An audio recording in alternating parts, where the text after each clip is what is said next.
Cryptos, boring again. Gold, boring again. Silver and copper, meh. But everything is still awesome. Bill Gates is a uranium bull. Bill Gates also probably pays a whole lot less in federal income tax than you. For all the Elon haters, you're going to love this podcast today. There was a fuck Elon event that we'll get into. We'll talk Peruvian elections. We'll get into a host of things, whatever pops up. I am Gerardo Del Real, along with my co-host, the world famous, the witty, the intelligent, the chartist, Mr. Nick Hodge. How are you, Nick? Psycho-identifier, let's say. I'm good, Gerardo. How's it going? It's good. It was an interesting week.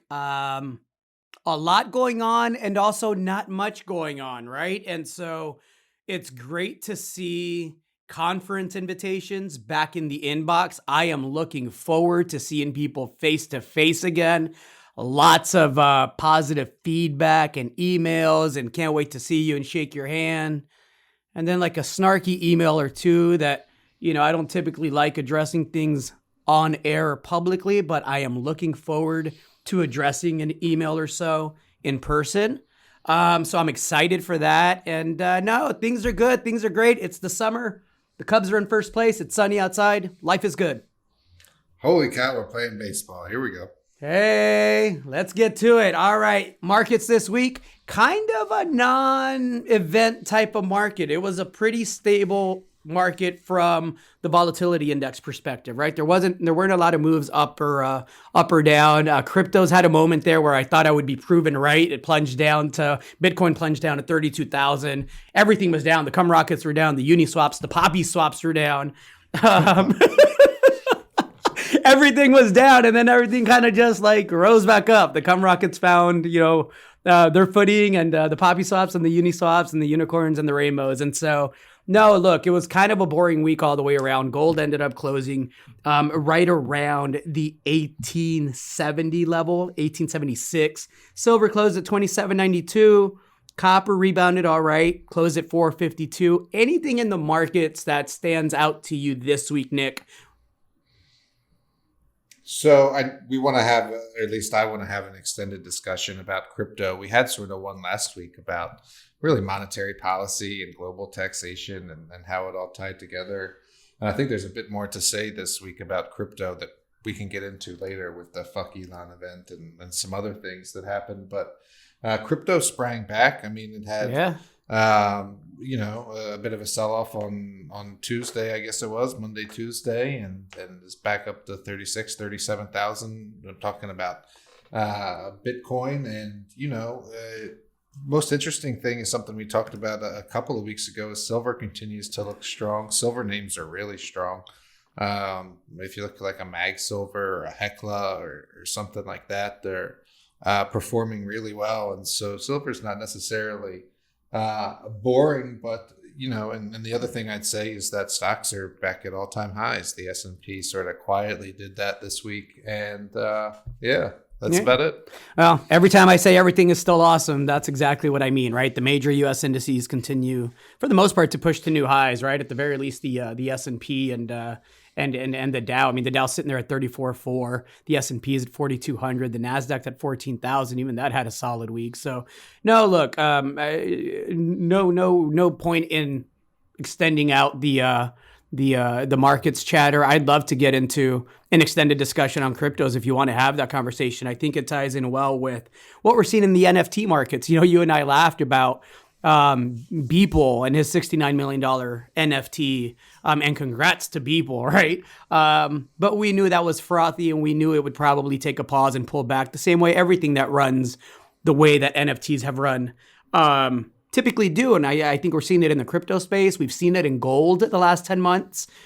Sure, it's had a good couple of months, but for the most part, we've been consolidating for 10 months in the gold space. Same for the juniors. You mentioned silver. How's Silverhammer doing? Well, I mentioned Mag and I mentioned Hecla, and silver names are few and far between, as we know. Even names like, Abra Plata, for example, and Silver Hammer, which is still trading under the name Lakewood Exploration. I believe was at 60 cents today. You offered that in a Highs private deal, didn't you? Sorry to cut in, but yeah, 25 cents. And that deal is still open. And in fact, I'm pretty sure, well, it's closed off for expressions of interest and taking money, but, they're still getting all the funds and paperwork in at 25 cents. and it closed at what, Yeah, 60 today, 61? 60 cents. So that's why I say silver is interesting. And so that's what I was taking a look at. And the other thing I noticed in the broad markets before getting into crypto is that sort of the inflation narrative is, we're getting pretty widespread now. We had the CPI number. Everyone knows that, commodities and goods are inflating and costing more. We talked about supply chain disruptions last week on the podcast. And so I'm interested to see if, the reopening fervor, the earnings that come along with that can support, the frothiness, I guess, as you called it, going forward, because it's one thing when you're getting year over year numbers posted that are what they are because the world ended a year ago and now it's sort of reopening. But we'll see how that sustained itself going forward from here. And I'm happy to get into crypto because it's very interesting and it ties into so much other stuff. So where do you want to start? No, let's get into it. One last thing on Silver Hammer. I mentioned that you offered that in a private deal because I found out this week apparently that model where accredited investors are able to pay a subscription fee and pay for access to these private deals. I discovered it was a model that was invented in 2018 apparently. That's not all-time highs. That's not forever. I kid. Of course, the fucking model wasn't invented in 2018, you arrogant fucks. But anyhow, I digress. Let's get into the crypto discussion, Nick.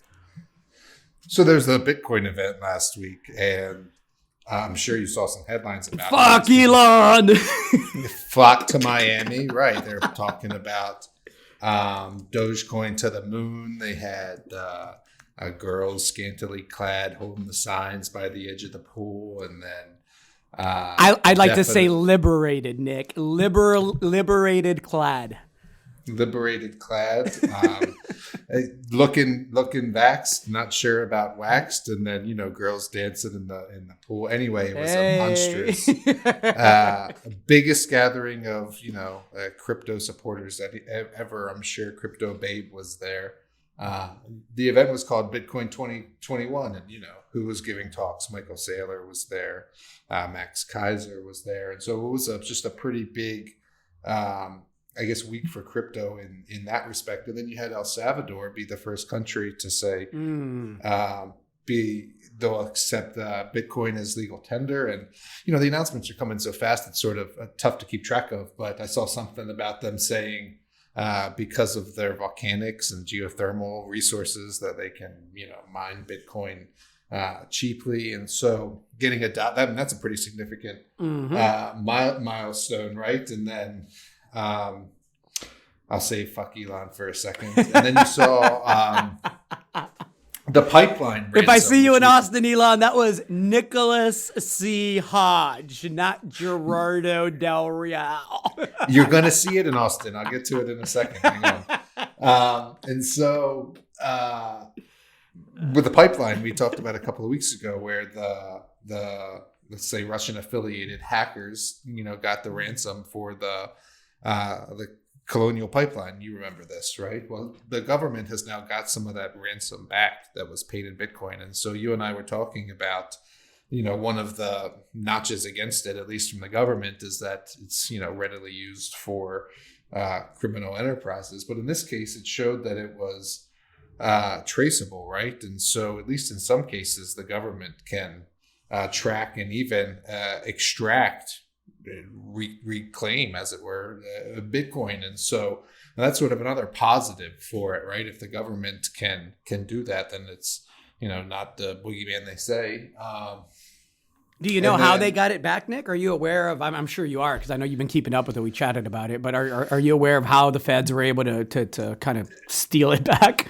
So the Justice Department didn't say. It said that they were able to track the transactions on the blockchain, and there was It's why they weren't able to get it all back. They were able to track the portion that they got back to one account, and then they didn't release the details of how they were able to get into the account or the wallet and get it back. And then the Bitcoin they weren't able to get, they said, was disseminated among various accounts. They're saying, various developers for the group or whatever, that they haven't been able to get back yet. So, and the details were pretty sparse. I don't think they're going to give away the secret sauce on that. No, and the only thing they did say is that the hackers made the mistake of keeping the crypto that was recovered in a quote unquote hot wallet, right? Where it was actually connected to the internet. And apparently that was the rookie mistake that the hackers made, is they went ahead and actually connected their wallet to the internet, where of course the hackers for the feds, for the Justice Department, were able to get in there and take it right back. So, hey, hacker people out there, don't connect to the internet if you are stashing ill-gotten gains. Also, you shouldn't have ill-gotten gains. Something to be said about having it in your hand, right, Gerardo? Exactly. And so, anyway, so just a very interesting week for crypto. And I guess I'll still put off fuck Elon for one more second, because we didn't talk about poppy swaps last week. And I guess, one question that I've had is, why are so many people interested in the Bitcoin? And I know the crypto, I guess I should say, is, I know the get rich quick, and I know the incremental shares. You don't have to buy a whole Bitcoin. You can buy, a percentage of it, however much you want at a time. And I get the new sort of paradigm, but there's always been penny stocks, and there's always been, brokerages. And even now there's, free brokerages and zero commission trades. And I've just been wondering, why is it that the bandwagon for crypto is so large among, at this point, not, technologically or tech-minded or tech-savvy folks, but getting more, let's say, ubiquitous, more widely adopted. You talked about Crypto Babe. I told you about the woman that was cutting my hair that day. And so I'm just sort of wondering, about this. And I've been talking to more people about it. And I guess I wanted to spend a couple of minutes summarizing sort of the response. And it sort of comes down to, and you can talk about billionaire taxes in a second, but it sort of comes down to I think like a rigged system, right? And yep. And they don't understand how to put together a portfolio of stocks. Let's say they want to, invest in 5G. Well, how do you invest in 5G? It's like, if you want to invest in Doge, you just buy the Doge. If you want to invest in 5G, you've got to invest in some index that tracks a basket of those things, or do research to find companies that are well positioned in that trend. And that's much harder. It takes much more legwork. It takes, I guess, diversification among the sector, et cetera. And so in that respect, I guess we have to do a better job, educating and showing people how to invest in other things. And then I guess they view it as, I also heard a lot about 2008, I guess, is where we should go. They saw how fast accounts went down in 2008 and how fast, I heard about people in charge, right? The elite can just take the wealth back when they need it. And right now they just don't need it. And that's why they allow things to continue to inflate to all-time highs. And so if they say you need whatever, X times your salary to retire comfortable, and nobody has that, right? If, so many people have less than $10,000 in their 401k in the United States, why wouldn't I, put $1,000 on crypto or Doge or Bitcoin? And so anyway, I don't really know where I'm going with this, other than it got me thinking about, again, which is something we think about all the time, is, what money is and where all this is going to go. And I wanted to talk a little bit about crypto and gold, because a lot of the things I heard, and this is nothing new to you, but were also reasons that you would own precious metals, right? Sure. And they say, well, I don't know how to buy precious metals, or I don't know how to cash out. I hear when I talk about gold. And so I was wondering, like, well, where's the crypto thing going to go? Let's talk about what money is, right? Is money or currency or whatever you want to call it? Is it a stored value? Is it a medium of exchange? Is it something backed by trust? Is it a form of debt? People call all those things money. You've heard all those descriptions for what money is, and something I've always, and I'm no Dennis Gartman fan. I hope not. You would be the biggest contrarian indicator. I did hear Dennis Gartman say is, besides trust, the thing that gives the dollar its value is, he said, it's two words. It's aircraft carriers. And so I was wondering, how does crypto combat aircraft carriers when it's time? I guess is one of the things I was wondering. And then I sort of skipped something in my head there. Is I wanted to talk about the billionaires a little bit, because we saw this week the billionaires pay no taxes, and we'll talk about that in a second. But everyone already knows that, right? And that's another reason that the system is rigged against them, and that crypto has the support it does. And getting in on a paradigm shift is something else I heard. But anyway, not to get too far astray, I wanted to come back to that aircraft carriers thing, because it's like crypto doesn't have aircraft carriers, and gold doesn't either. But gold's been around for longer than aircraft carriers and longer than fiat, et cetera. And so it's already ingrained in a part of the system. And so I don't know, it's sort of I'm throwing it back to you, is when the U.S. government, who backs its reserve currency with aircraft carriers and state violence, says, okay, it's enough of the crypto. What happens then? I mean, does it go away? Is it taxed into oblivion? Does the adoption just stop? And anyway, that's sort of the conversation I wanted to have, or that's what I've been thinking about.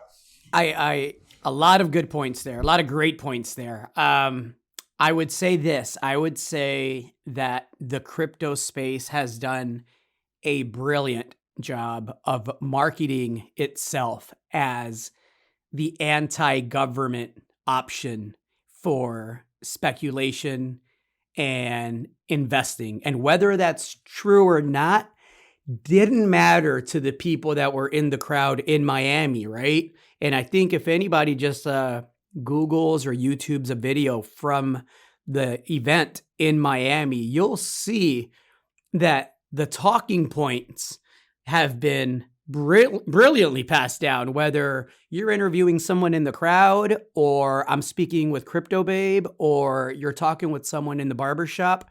They all can point to the fact that they like an instrument, whatever that instrument may be. I joke about cum rockets and poppy swaps and uni swaps. I didn't make those up. Those are real.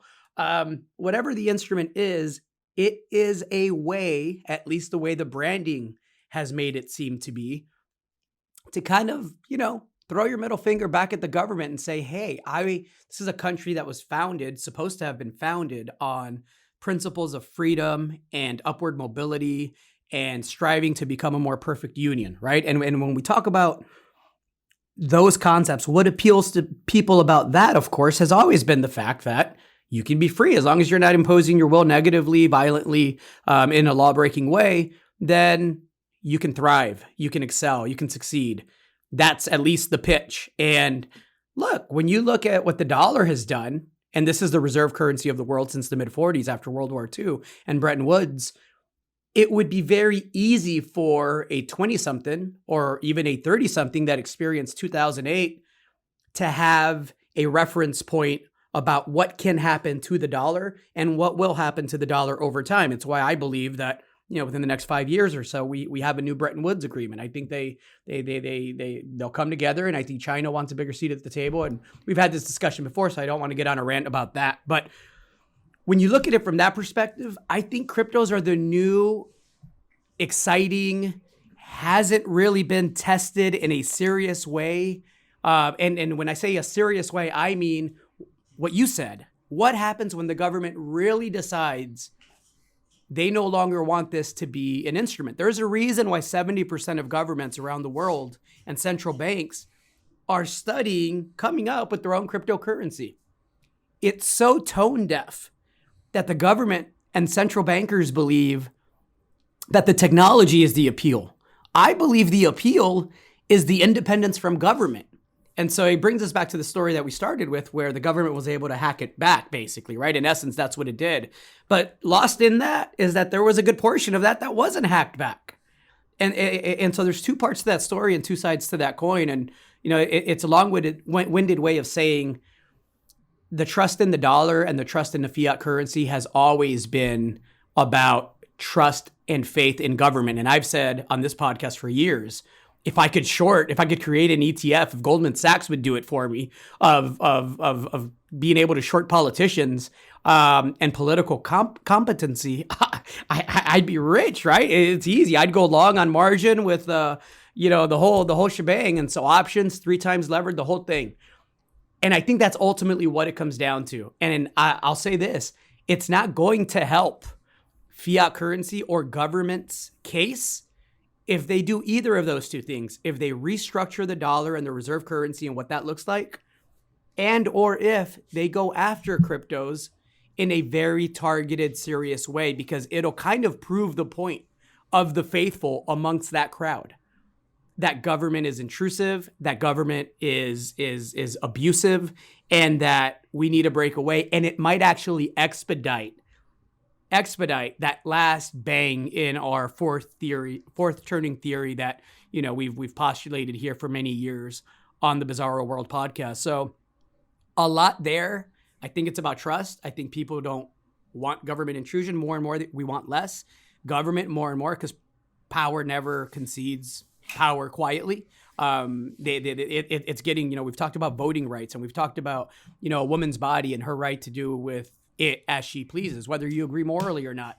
Legally, there should be certain protections, right? And I think the more government overplays its hand, the more attractive cryptos will be. And again, proof positive is you can buy a Poppy swap, you can buy a Uniswap, you can buy a Cum Rocket. There's no limit to those. There is no store of value there. It's literally just a way, I think, for people to hit back at the government in whatever small way they want to hit back. And we could have a deeper discussion longer when we could be here all day about, the many different ways and frustrations that people have with government and the way that they act out. And that would lead into 100 other things. So I won't get into that right now. But that's my long-winded answer for you, Nick. I think it comes down to trust and a disdain for government and a mistrust of government. And I think that's why the dollar has done what the dollar's done for the last 60, 70, 80 years. Yeah, I think you got a group of aging Gen Xers and even millennials who are approaching the time they need to shit or get off the pot with the housing market and retirement, and they're seeing themselves priced out of reach. You were tweeting the other day about the housing market and the private equity who's buying up these houses so fast. Entire neighborhoods, Nick. Entire neighborhoods. Backed by zero interest rate policies and cheap money from the Fed. And so you can see why people are sort of, looking for something new to secure that future and also to stick the finger up, as you said, and crypto gives that. And then I guess last thing I'd say is we'll see if the banks can figure out a way to make some profit off the cryptocurrencies. I know some of them are starting to offer it to their high net worth clients, and no ETFs have been approved yet, at least in the States. But if Wall Street can figure out a way to profit off of it, then it would probably make the government less likely to come down with as harsh of a hand, right? Because who does government work for ultimately in this country and has for the past 60, 70 years? The corporations, we've talked about it, right? And so, when you have someone like Art Laffer, who was on Fox earlier this week, for those that aren't familiar, he's an economist that, is really respected amongst some circles, the academics, and is really not among people with common sense. He got up on Fox News earlier this week, and in an interview, he said that the groups, including the poor and the minorities, aren't worthy of a $15 minimum wage for a first job. So. Are you fucking kidding me? So if I am poor white Joe Smith or poor white Pancho Villa chilling in my trailer, working my ass off, right? And I've been there, by the way. I'm not throwing shots. I've been in that situation. Broke as hell, working my ass off, trying to figure out a way to make some inroads and secure some upward mobility for my family. And I hear this asshole on TV saying that my hard work and my sweat and my effort isn't worth a minimum of $15, while I'm reading that the corporations that I'm asking for a decent livable wage from, like the Amazons and the Microsofts and the Nikes and all of these, aren't paying anything in corporate income taxes. I am going to look for a significant or insignificant way to say fuck you to that system that tells me that my labor and my skill set, because I haven't made it yet, because I'm not in the sandbox yet, isn't worth a livable minimum wage at a time where everything is going up in price. People are paying $18,000 for a box of air, as we talked last week, and everything is awesome everywhere. Everywhere. Yeah. Culebras. I was going to tell you Culebras.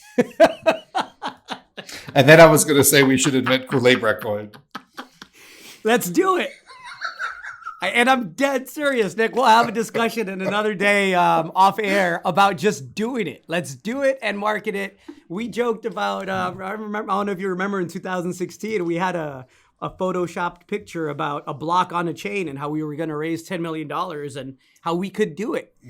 And, you know, I remember during that time, I casually just brought up to to a couple of people that I'm familiar with that, you know, me and my business partner are thinking about raising $10 million for a venture.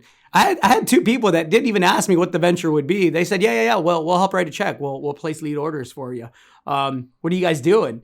And then I explained it, and they just laughed and they said, well, yeah, whatever you guys do, just let me know. I'll write the check. And sure, I know that some of that is track record. And, you know, I was publicly relatively new to the space, but you had already established yourself very, very well in making people money and getting good returns for the people that follow you and subscribe to your services and have followed you over the years. But again, that was 2016.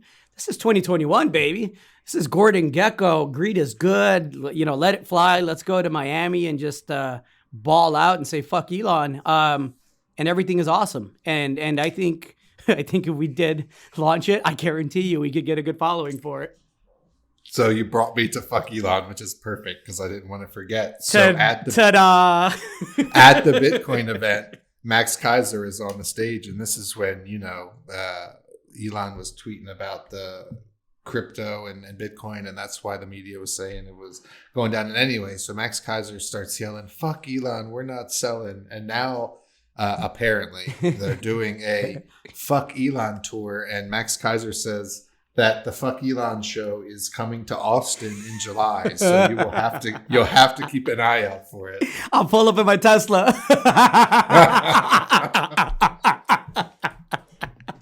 Looking forward to it. And look, that actually is a great segue again on the conversation that we started having about taxes and how individuals that are on the lower end of the income bracket, if you include Social Security and Medicare, not to mention sales tax, which everybody pays, so we can exclude that, but how people that are in the lower brackets actually end up paying a whole lot less. I mean, the top tax bracket in the US right now is 37%, right? And there was a great article in ProPublica that highlighted that the richest 25 Americans, this is the creme de la creme. This isn't the top 1%, everybody. This is the top 0.00001%. They're paying an average of 15.8% on their reported income. Less than half. So again, if I am Joe Smith or Pancho Villa and I'm sitting in my situation where I'm working hard, I don't need a handout from the government. I don't want a handout from the government. I don't want a handout from anybody. I want to use my intellect and my hard work and my skill set and my hunger for knowledge to make a better situation for my wife and I. And then all I do is keep reading about stuff like this. Yes, I am going to try to find a way to lash out, or at the very least, even up the score a bit. It's frankly what led me, after being able to rub a couple of pennies together and doing okay with some real estate deals and some real estate investing, it's frankly what led me to the junior resource space. You know, I did a historical search of returns in the stock market and the S&P and the Dow and the major US indices, and all of that led me to realize you don't have enough money to make a significant change for your family if all you get is 3% or 5% or even 20% a year, which at the time when I was doing this in the early 2000s, seemed like a high percentage for the stock market. So I realized high risk can equal high reward, right? High risk, high reward. And that's what led me into the junior resource space. And then, of course, I got on a mission on trying to find ways to mitigate that risk to my advantage and maximize the gain side of it. And so, successful oftentimes, unsuccessful other times. That's the way that it goes. But here we are, and I'm thankful. But again, a younger, more impulsive me could have also found another route to say, I want my piece of the pie, and the odds are stacked against me. And there's no way that just doing it the right way is going to lead me towards prosperity or my sons having a better future so that they don't have that same situation. So they at least have more options to do right. And a lot of people in this country and around the world are doing it. It's why someone like Pedro Castillo in Peru looks like was just elected president of Peru. And we can talk about that here in just a second. But yeah, look, we'll put a link up to the article. I'd love to get your thoughts about, the top 25 richest Americans, because again, yes, it's hard to read when you realize the wealth inequality and the wealth gap that's occurred in this country and how easy it seems to be once you have $1 million to make 2 and make 3. It frankly isn't hard. I joked about Silverhammer and private placements. And again, correct me if I'm wrong. I think you offered me that deal at 10 cents. I spaced it out. I still don't remember you sending it over. I know you did because we talked about it, but it's a 60-cent stock. It's been what, 2 months, 3 months? Yeah. So 6 times your money. Yeah. Easy work, right? It barely registered when you sent it to me. There was another point in your email that I gravitated towards, and then my scatterbrain self, forgot to get back to you and actually look at the deal until it was 25 cents. And then I was like, oh shit, I love this thing at 25 cents. And I called a couple of friends and they got into it. Now they're calling me and they're happy because it's 60 cents. Again, Gerardo back in 2001, 2002 didn't have those options. I didn't have a network of a Nick Hodge or, people in the space that offer the deal flow that they offer to us. And I didn't have the network that I have now. So I get people's frustrations. I understand it. It doesn't excuse illegal behavior. It doesn't excuse violent behavior. Sure in the heck doesn't do that. But it all goes back again to your question about cryptos and why it's so attractive to people. I think people sense, even if they can't articulate it, they sense that it's completely rigged. And the more certain classes try to do it the right way, the harder it becomes for them, the more frustration that occurs. And again, I wrote an article earlier this week talking about BlackRock coming in and buying entire neighborhoods, $100,000 above asking price on a home that's selling for $300,000. You talked about your hairstylist. The lady that cuts my hair, she's married and her husband's an architect. She was telling me the other day how, she makes a good living and she does well for herself and he does well for himself. Obviously, two very smart individuals. And it's frustrating to see all these beautiful homes that her husband is designing that they can't afford right now. And trying to figure that out with two very well-paying jobs, right? And careers. And so there's a lot of that going around. I encourage you to prepare for more unrest because I don't see it getting better anytime soon, not without a transformative event. And I hope that it's I hope that it's not what I suspect and what I know historically leads to those types of changes, right? So that's my rant.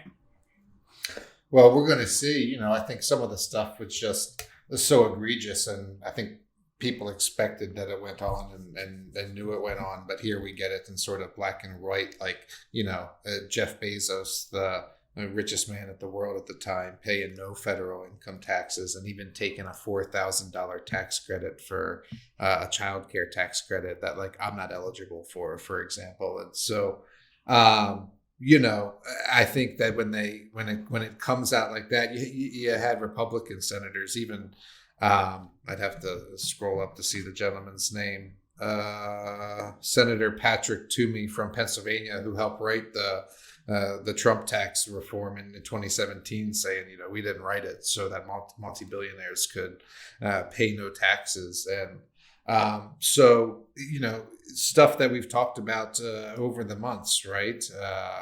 That changes are coming to the tax code. We'll see how much they truly affect the corporations and ultra rich, and make sure you're protected if you're in an income class that could get swept up in that, right? Know the rules, use them to your advantage. And then, to your point about, financial class and the banking class getting so much richer and having those tools.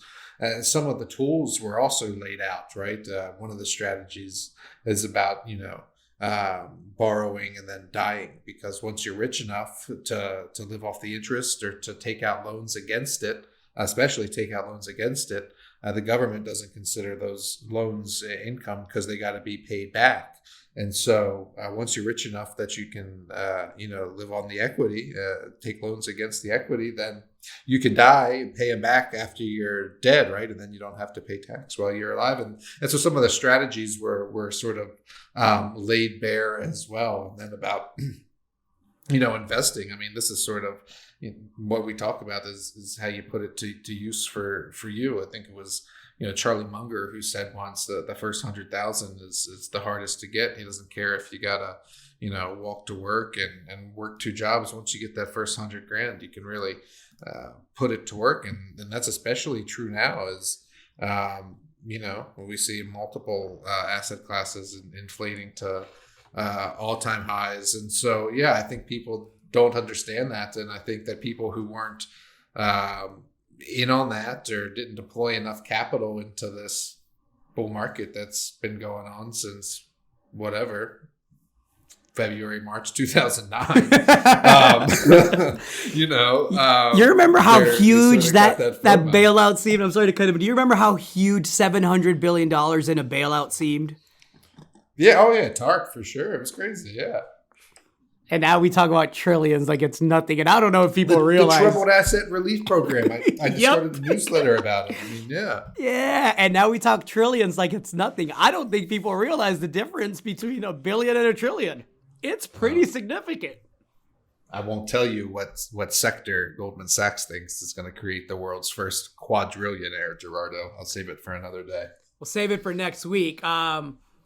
Speaking of hedge funds, the hedge fund behind Amazon and MGM, that deal, it's placing a big bet on uranium. And it coincides with Bill Gates preaching we need to close down less reactors and focus on building more reactors if we really want to reach the CO2 emissions goals that, depending on who you believe, is a global plot to, kind of enslave everyone and monitor everything, or, just a way to reduce emissions in a responsible way. Whatever side of it you believe is true doesn't really matter because big money is behind it now. And anytime you get the billionaires like Bill Gates and you get the hedge funds that are starting to venture away from deals like Amazon and MGM, yeah, they did that one, but now they're also paying attention to a small space like the uranium space.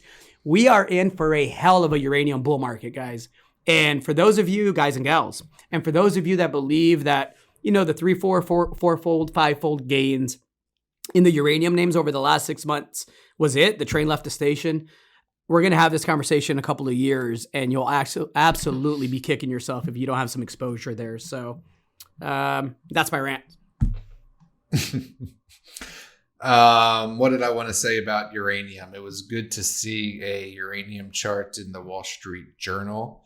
They're not the only ones who are, seeing the yellow cake, as it were. There's been a couple of deals we've talked about, Sprott going in to the physical market, creating sort of a de facto ETF, and then UEC taking physical delivery. We've talked about sort of these, producers who aren't producing going into the physical market and buying up supply to sell later at higher prices. And then there was actually a pretty big deal in Kazakhstan with the Chinese who made a JV to build a new uranium production plant and take 49 or 49.5% of the offtake. And so a lot of deals going down, a lot of early smart money getting positioned to continue to wait for a significant pullback, as I have for feels like 3 or 4 weeks now, and it hasn't materialized. And Bill Gates, you mentioned something very symbolic, building we mentioned it last week, next generation nuclear plant in Wyoming on top of a coal plant. And then, that sort of gets everybody talking, right? You have Wyoming senator comes out touting, Wyoming's history of uranium mining, et cetera. And so not a lot of options, not a lot of companies to buy for sure. Not a lot of options, small space, not a lot of companies to buy.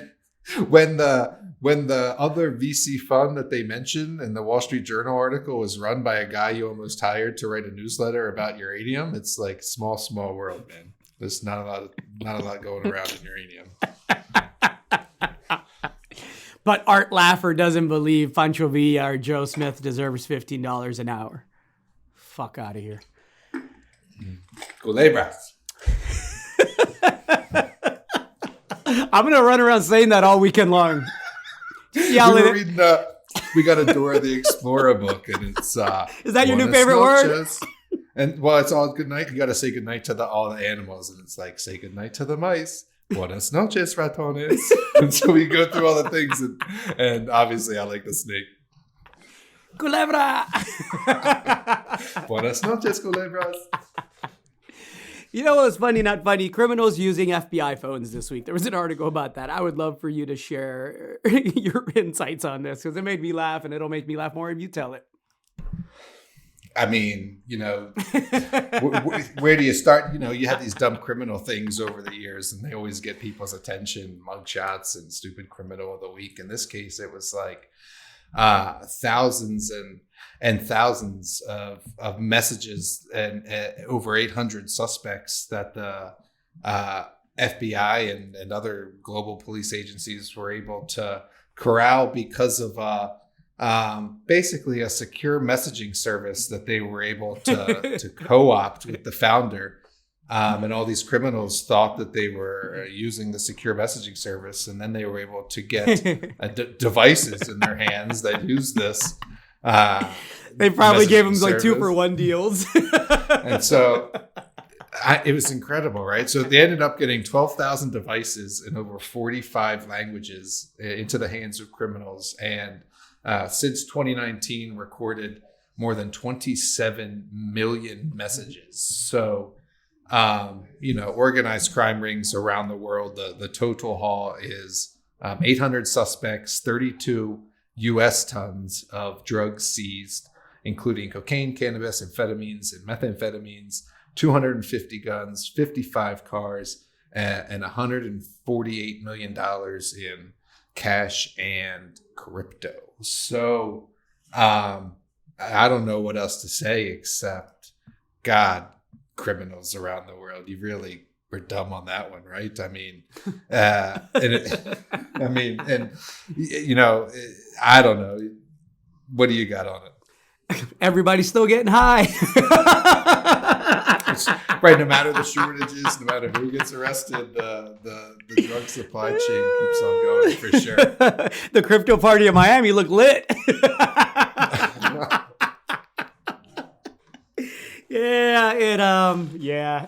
Interesting times indeed.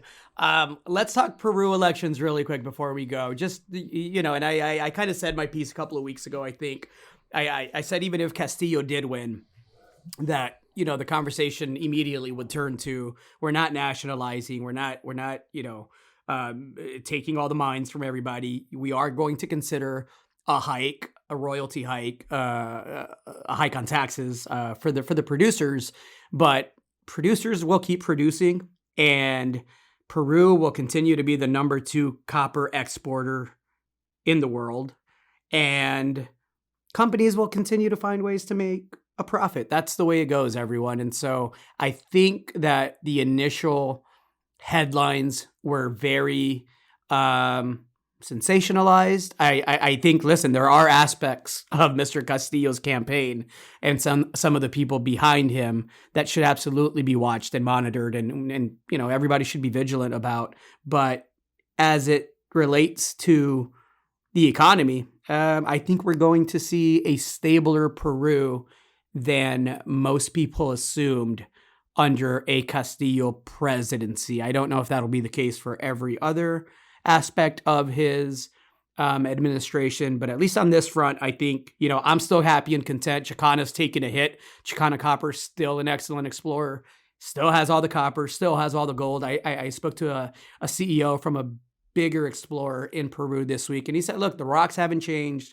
We're going to make sure that we highlight more of the social programs we've always worked on, and make sure that we're in touch with the administration to make them understand the value that we bring as far as employment and safety protocols, the work we did during COVID, and the fact that, look, if this ever turns into a mine and is developed, this is beneficial for the people of Peru and the government of Peru and the treasury. And so be reasonable. And I think I think in a couple of months, we're going to see a situation where, the Reguluses, the Chicanas, the Hannon metals, we'll be exploring and discovering more stuff and ripping higher, but we'll see. I've been wrong about Chicana up until now. It had a mini breakout to the 60-cent range and has pulled back pretty severely down to like the mid 30s. And so let's see if that's an opportunity or not. They keep drilling, they keep hitting, they're cashed up. Resource estimates coming up. There's an opportunity if you're looking for one. I believe we'll see. Like it. I kept some optionality to the sector.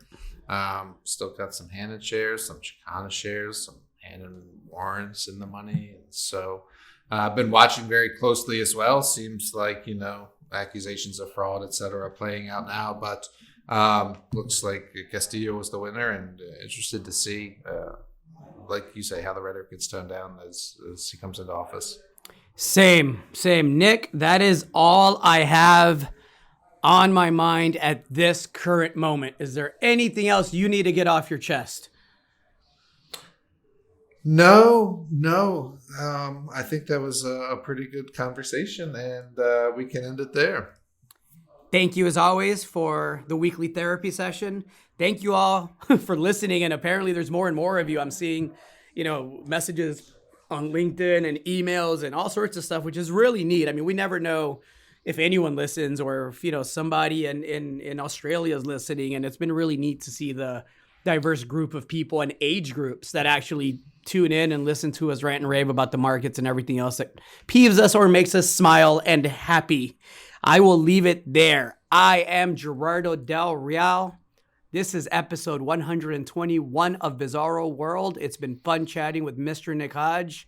Have a great week, everybody. Be safe. Be nice to each other. Watch out for the Culebras. Say bye, Nick. Buenas noches, Culebras.